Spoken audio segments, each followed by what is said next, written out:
Where on earth will the next GigaFactory go? I'm Brian. Welcome to My Tesla Weekend.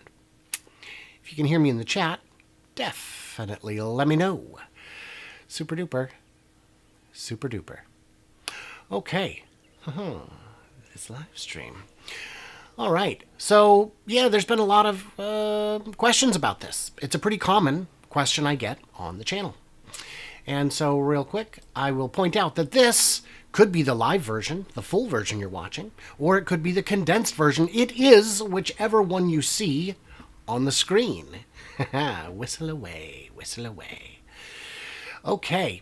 So, yeah, it is that version. The live version is every Friday at 7 p.m., and the condensed version comes out over the weekend. So let's just get to the chitty chats. Welcome, by the way, to newest Patreon members, William, Dan, Gustav, Michael, and Daniel. And I've got more names to get to. I'm getting to them. I appreciate you guys so much. Very patronizing. So I wanted to look at it. I looked at a bunch of different places, ones that had been suggested, recommended, all that. And I figured, what better place to start than with the GDP? We've already got a factory in the United States. Perhaps you've heard of it. Another one on the way. China's doing great at Giga Shanghai. Nothing in Japan, but Germany, top 4 countries. 3 out of the top 4 countries. Not bad. So looking at GDP, UK, 3 trillion, bigger than I realized. India, also 3 trillion. A little bit lower number per capita. And then you've got a lot of recommendations from down here. Brazil, Mexico. We'll get into all of those. So in terms of GDP, Japan, very big. UK, India, South Korea. These are rough numbers, and it depends which source you're looking at. So it's pretty close to accurate. South Korea, Russia, Australia, Brazil, Mexico, Poland, Thailand, South Africa, and Romania. Now some of those might be absolute head scratchers, but for a variety of different reasons. Japan is a very big car market, and even with their 1 million unit slash, they're still at, I had it highlighted instead, they're still at like 9 million. They're a very big car producer, but that doesn't make them an easy choice. It's not tariffs keeping American cars out of Japan, it's Japan itself. Japan is a very crowded car market. Toyota has the lion's share. In terms of tariffs, Japan has none. That's not what's holding you back. It is a couple things, but the market itself is very, very protective. People like their Japanese cars in Japan. In terms of expertise, you will not find a more expert car producing country. But what you will find is a serious lack of mineral resources. They don't have nickel. They don't have a big mining industry because the whole country is mountainous. That's why when they built an airport, they built it in the sea. Is Japan the next location? I mean, I could see arguments both ways. I think the labor cost is a little too high. It would give them an in into one very big car market, but it's tough to say. I think Japan, maybe not. It could become the export hub for all left-hand drive. That would be something. They would have close access to Hong Kong and reasonable access to Thailand and other left-hand drive countries. Right-hand drive countries? Right-hand drive countries. Well, cars that drive on the left. So what are we thinking about UK? It is a big market. Over 920,000 cars built in 2020, and even though it's down 29%, much of that could be attributed to part shortages. Some of it could be attributed to the uncertainty of Brexit. But in terms of car manufacturing, they're a big country. They've got a lot of expertise, and they've got some room to grow. I imagine some of this may be Brexit related. I don't know enough about that to say. But they've got everything they need, most of all, the infrastructure. So UK is not a bad one. Will the Brexit deal kill the UK's automotive industry? I think we're far enough into it that the answer is probably not. It is not the thing holding it back. A lot of the uncertainty has been addressed. And again, the big thing is they've got the expertise. They've got the engineers. They've got the everything. And what they've also got is a lot of folks who won't relocate to other parts of Europe, like Germany, just to work for Tesla. So you'll get access to experienced workers and engineers who you may not otherwise. Now, it's possible they could just do like a design center or something with a more limited footprint. That would work. I don't see a battery plant exclusively going in. I don't see the benefit there, but it's possible. The labor cost is high, but if they're able to make good money in Germany, they can make good money in the UK. Next on my list is India.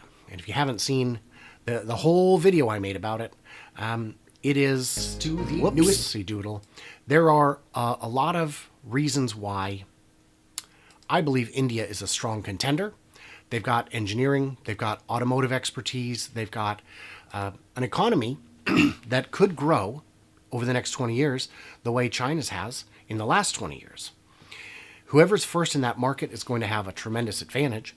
And India has outrageously high import tariffs, like 100% import tariffs on cars over a certain value, maybe even higher. I don't remember. It's in the video. They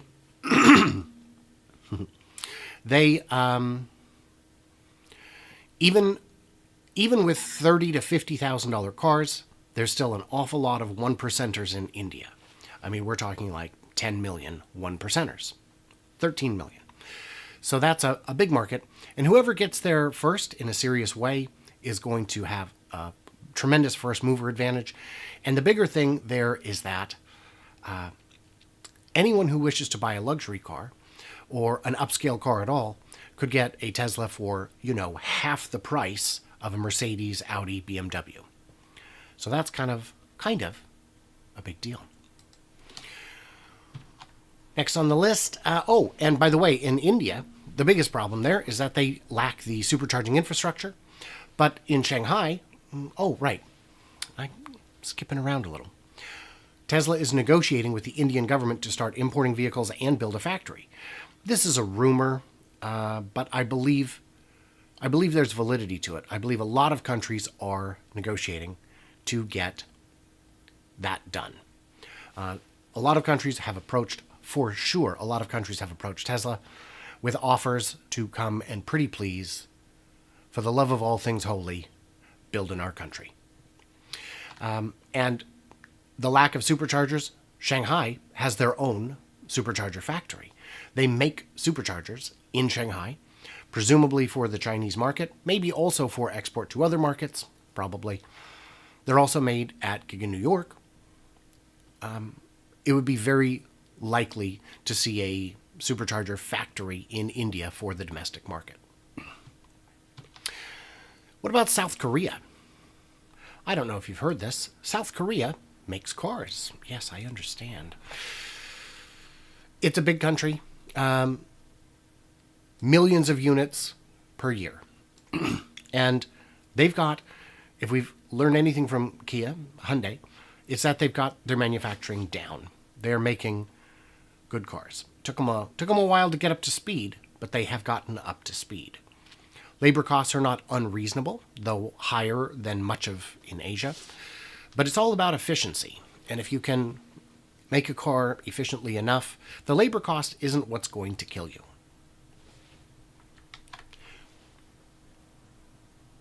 Russia. Did you know Russia makes 1.5 million cars a year? I did not. I don't think the problem in Russia is the labor cost or access to materials. I believe they've got enough domestic material supply that it would be fine. I think they've got enough available labor that it would be fine. I think the problems in Russia are more political. And also they don't have port access to the sea in a meaningful way like a lot of countries do. So I'm not sure. And by the way, looking at falling numbers in Russia is not necessarily helpful because everybody was falling in 2020. But Russia could be good. They could output via rail to Europe, but I think Berlin is going to do well there, and I think other countries might be more attractive with less political uncertainty. There was a report that Tesla was in negotiation to open their next factory in Russia.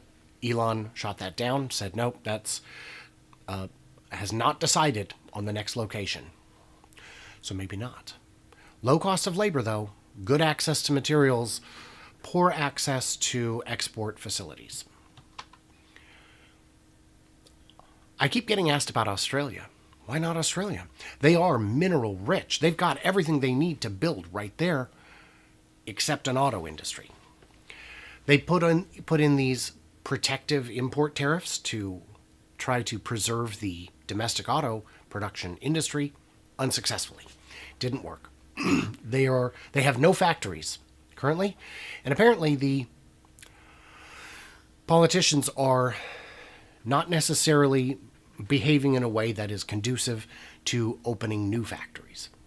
So the expertise in terms of how it may exist, it is definitely getting rusty. It may still be there in some extent, but if it is, it's rusty. So the big advantages to being in Australia would be they'd be able to avoid the import tariffs. They'd have access to good domestic supply. And on the flip side, they would have high labor costs, a political environment that may not be conducive to production or manufacturing or construction in the first place. So it's tough to say. I don't believe the domestic market is strong enough to survive just on that.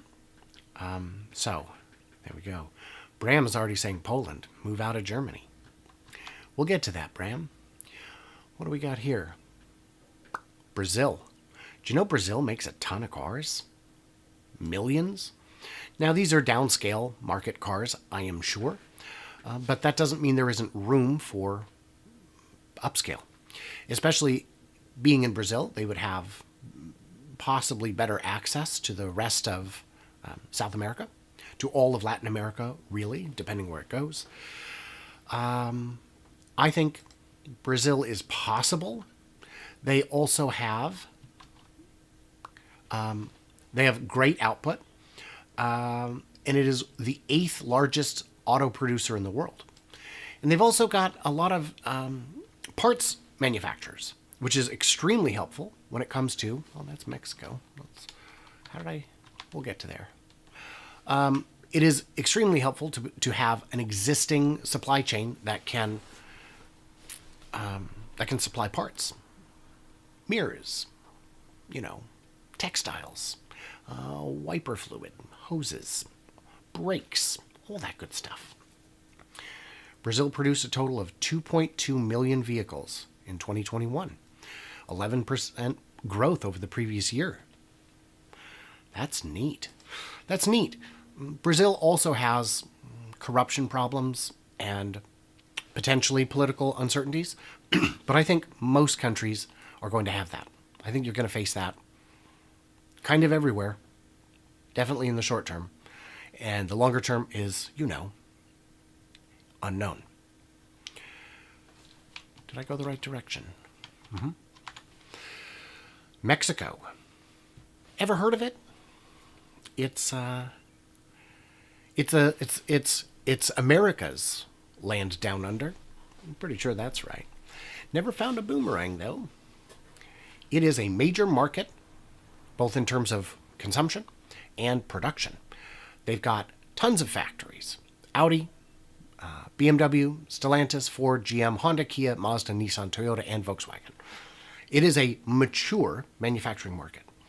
I don't know, apart from the lower labor cost, which is significantly lower, I don't know what the advantage of being in Mexico would be.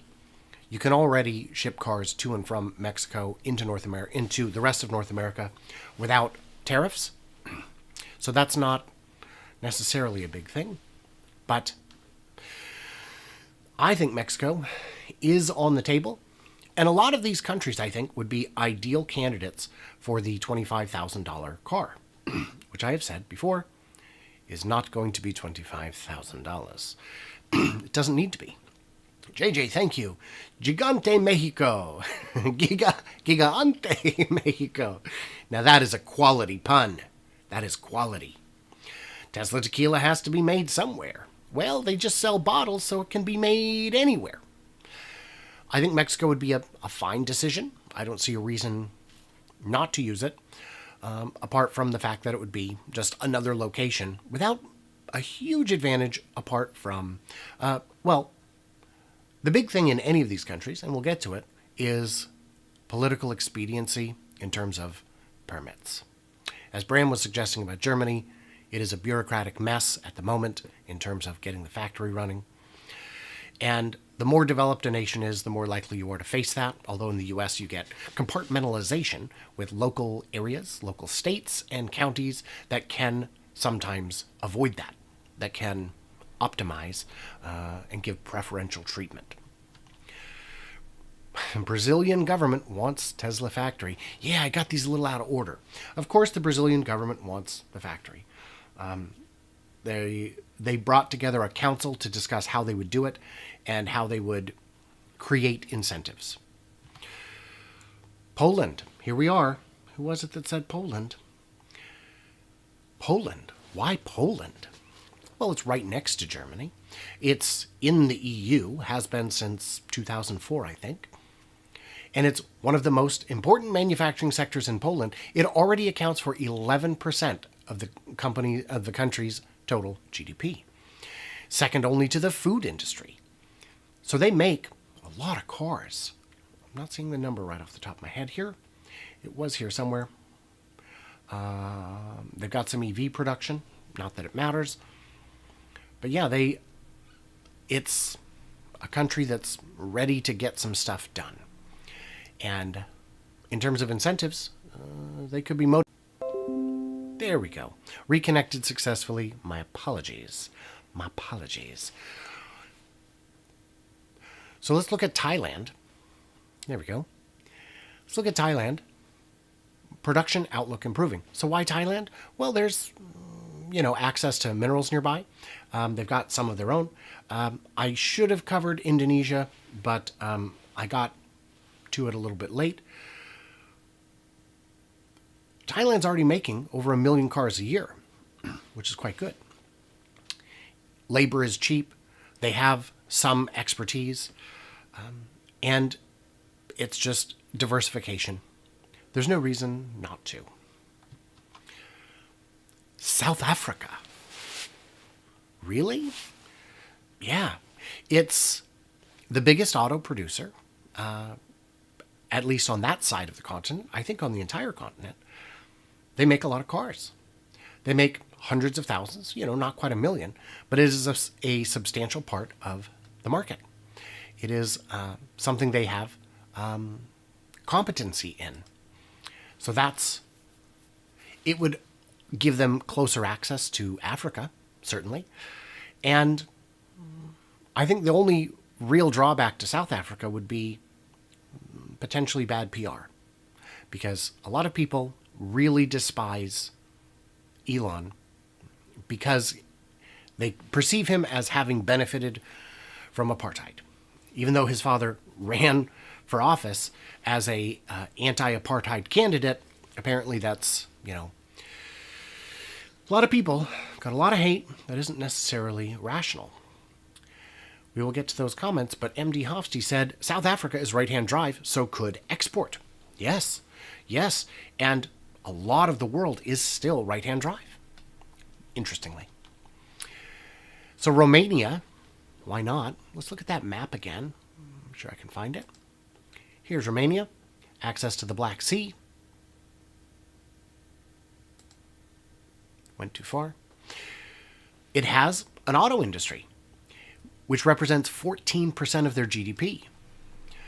They made 400,000 units, which for an entire country may not sound exciting, but it's a very small country.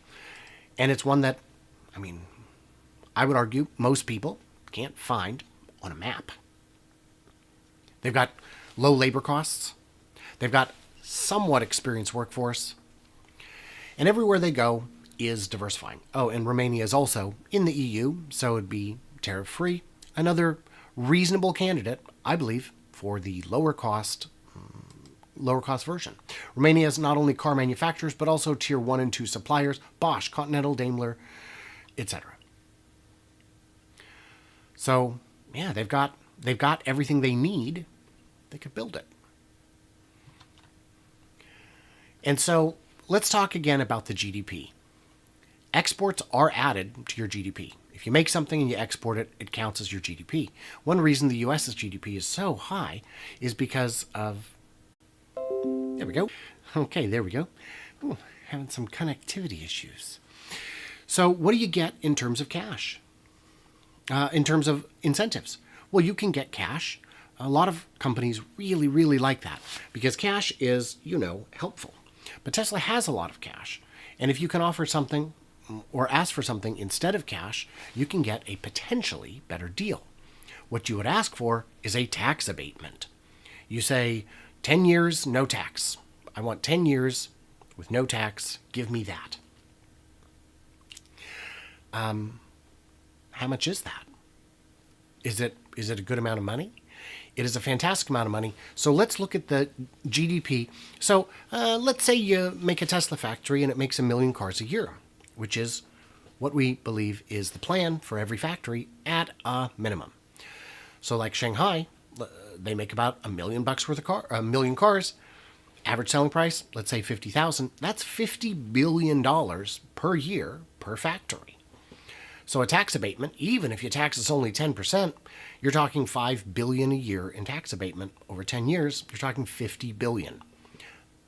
That's good for everyone because all those billions spent building the factory, buying the parts, because they love to buy localized, all that money goes right back into the economy. And even if they're not paying taxes, everyone else in the stream is. All the employees are. Everyone else is paying taxes. So let's look at what a $50 billion a year factory looks like compared to the GDP of these countries. In Japan, that would be almost 1% of their GDP from a Tesla factory. In India, it'd be 1.6% of their GDP from a factory. And even if you're looking localized, at 90%, 1.5% of their GDP. But then you start getting down this list here, it'd be 3% of Australia's GDP, 4% of Mexico's, 7 to 8% of Poland's. South Africa, it would be 15% of their GDP. In Romania, it would be their GDP. So why not consider those countries? I mean, a lot of people call Russia a glorified gas station. Russia could become a glorified battery factory. 3% of the GDP. That would be substantial. And that'd be phase 1 of one factory. You think countries looking at a 5 to 10 to 20% boost in their GDP aren't going to offer absurd incentives, generous? They're going to offer expedited processing of permits. They're going to offer the best land available. They're going to offer the best power rates. They're going to offer everything because the knock-on effect of these is going to be, Romania's GDP is $289 billion, and it'd be $50 billion on top of that. Well, right, but we were talking about the $25,000 car. Okay, so cut the number in half. It's, 8.5% of Romania's GDP. But if it's the littler car, they'll make twice as many, won't they? So we're back to 17%. So these numbers, they big. So what that tells me is it's time to get to the Q&A.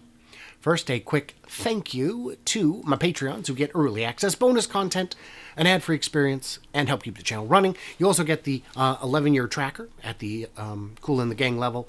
And there's special bonus videos I've been making that are part of an upcoming partnership with 2 other channels. Once those go live, you'll see them, or you can go to Patreon and see them now. But I've got these cool partnerships coming up that I'm super-duper excited about. So let's slap on the B-roll and get to the Q&A hole.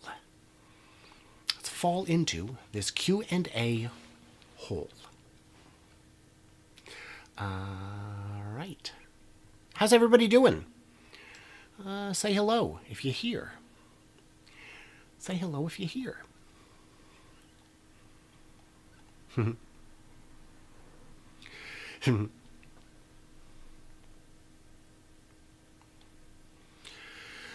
Okay. I think the next GigaFactory will be Austin, China, and Germany. If Germany stops the nonsense, they'll continue where they already are. I think that's absolutely reasonable. We know the plan is to expand where the existing footprints are. I was hoping to more address speculation about other potential places, and I think I've done that. Japan, right-hand drive keeps cars out. Who makes right-hand drive cars? Who makes them? A lot of people make them. You can get them. They're made in Shanghai. They used to be made in Fremont. India is also right-hand drive, which is something I covered quite a bit in the Giga Mumbai video. Australia, why? No car industry. Resources for batteries at hand. Current car carrier. Yeah. So, motto for UK manufacturing, it's not broken, it's British. My mom had a MG. Adorable little car. And sometimes it wasn't broken. Very powerful. Very powerful. I want to say it had 70 or 80 horsepower from the factory and significantly less when she owned it.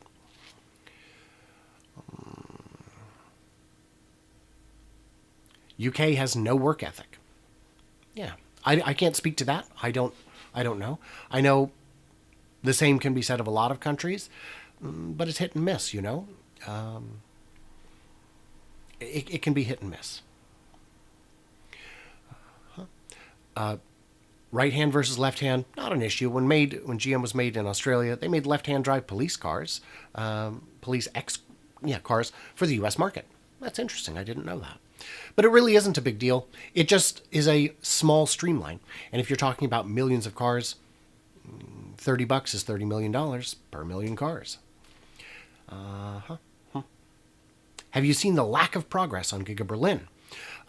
I do watch all the footage, and I wouldn't call it a lack of progress. A lot of the progress is going on inside where we can't see it. And I would say that the holidays definitely cut into the progress that you would necessarily see visibly. Hello from Sydney. Hello, Jason.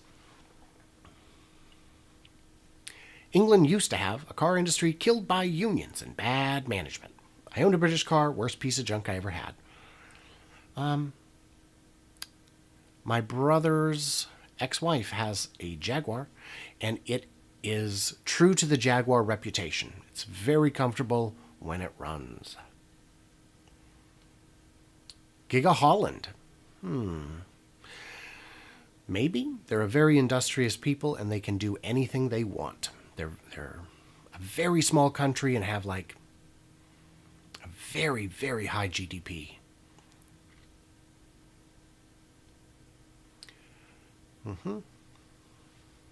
Doing good.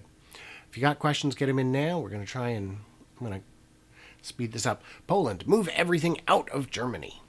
I think the longer they drag it on, the less likely additional phases in Berlin become. Giga Georgia in the U.S. is next. Cheap labor, no unions, and another factory in the U.S. One of my patrons suggested that they should open a factory in Michigan because of the wealth of automotive expertise there and use it just to build government fleet vehicles, or fleet vehicles generally. But government vehicles, I don't know. America already has multiple factories. Austin will be huge. I think it'd be Asia or Europe. I tend to agree. I believe it will also be Asia or Europe. I'd like to see it in South America or India, but I'm betting China. China is very likely to have a second location either in Shanghai or elsewhere in China. I think they'd want to stay in Shanghai because they've got their whole network of suppliers and whatnot there. That would be helpful. Don't need it. American factories are close enough. I assume George means to Mexico. Australia should be a battery slash megapack factory, the biggest in the world. They do have the minerals. They could absolutely do that. I think the problem would be the shipping time.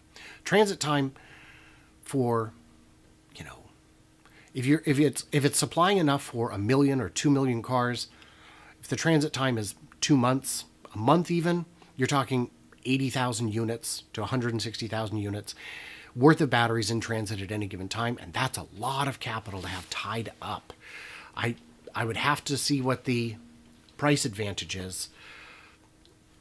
Australia is very good at shipping their raw material elsewhere, so it might not have as big of an advantage as you would want. I had a Polish guy working for me. He should have been my boss. I've worked with a couple of Romanians when I worked in a factory, and they were very hardworking people, very, good people. I mean, it's a small sample size, but that's my limited experience. Be quicker and cheaper to go China 2 and 3 before any other country. They'd be up and running before Berlin. Paul, who is this? Who is this? Have you seen how quickly the southern extension is going in Shanghai? It's ridiculous. It's China fast. It's so fast. How is LG Chem doing on producing 4680s? They've been working on ramping for over a year now. Don't know. I've only heard that they have them. I haven't heard anything about the ramp.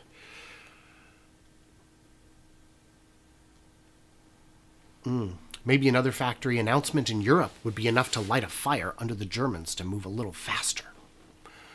I don't know if anything can motivate bureaucracy to move faster. South Africa is a very dangerous place. Rule of law doesn't really exist. I've seen those videos too, and that is absolutely a concern of mine. One thing that causes that, though, is poverty, and alleviating poverty can go a long way to help, but it would be putting the cart before the horse. I don't know, man. I don't know. I've seen some real scary footage. You can find that all over YouTube. It's terrible. Tesla does not care about low-cost labor. They prefer high-output labor. And I think that's true. With the automation such as it is, the human element is a much smaller percentage of the total cost of the car. Charlie says, smacky the thummy thing. Please do that, everybody. I appreciate it. It helps people actually find that this video exists. And a reminder, you can always follow me at 4K Podcast on Twitter, at 4K Podcast. And you can, subscribe, bell, all that good stuff. Yeah. Okay. I'm going to get down here. I think any ideas on the 4680s in Austin can easier produce enough gigapresses for Tesla's ramp. So answers to both of those. The 4680s are well underway. They're well configured. They've got additional equipment that's been moved in, and they've got and those are redundant machines. So those aren't the capacity. They're in addition to the existing capacity. Those machines have been in place for month or 3. So I believe that they are already configured. They may be running. I don't think they're actually producing, because as a friend of mine pointed out yesterday, Texas does not have its final switchyard. And that switchyard they do have appears too small to run an entire factory. You can turn on one part at a time, but I don't think you could run the full factory on the switchyard they have. It's very small. Compare it visually to the size difference of the one in Berlin for a good idea of just how basic the one is in Austin. And he also pointed out to me that the one in Austin that we see appears to have been built on temporary pads rather than actual footings, which would suggest that it is temporary.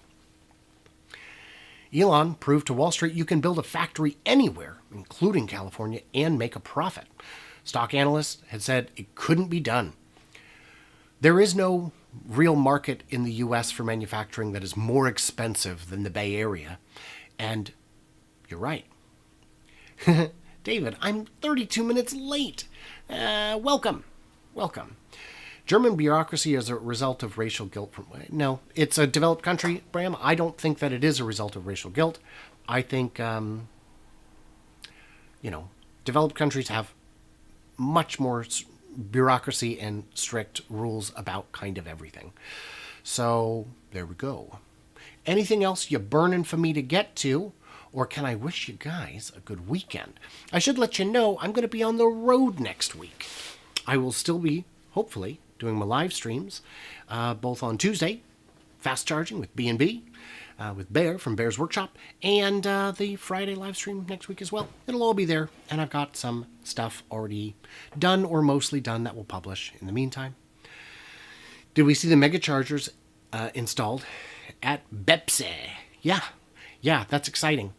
And they're real mega chargers, so they can charge quickly, which is, I think, going to be helpful for someone like Pepsi, who has a potentially more of a 24-hour schedule than some customers might. Joe Tetmeyer showed some large crates loading inside Giga Texas. He believes they're Cybertruck equipment. They've got to be, right? Because the Model Y line is basically done, and they're going into a part of the factory that doesn't appear to be in use for the Model Y. I think those are Cybertruck elements. I'd sure like an update on what's going on with the Cybertruck. Hopefully we will get that in the earnings call. Who is this? I am almost positive you're wrong about the Austin Switchyard. I'm pretty sure the plan's changed and it's permanent. It may be permanent, but it may also not be. I've tried to reach out to a number of commercial electricians who would have ability to look at it and tell me what I'm seeing, and I have not received responses. I've also tried to reach out to commercial contractors who do concrete to try and figure out the sheer volume of concrete we're looking at, so I could at least ballpark it, and they have also not responded. People are hard to reach. If you're in construction these days, you're already very busy. Bram, thank you for hanging out. David, thank you for hanging out. Stevie, India or Brazil, both covered. I think, I don't know about Brazil. I haven't looked into it enough. $938 gap fill. Do reaction videos on dumb YouTube channels commenting on Tesla stocks. I think Solving the Money Problem's got that well nailed. And I've got a few videos coming up with more reactions to comments on my Cybertruck versus F-150 Lightning, which are, that's just as negative as I'm comfortable going, because the questions, some of them are just really entertaining. All right, guys. Well, stay tuned, stay juicy. Let me know all the things I missed in the comments below if you're catching this later. Thank you for hanging out, Paul. And can't wait to hear from you clever robots from the road. Yeah, something like that. I think that's right.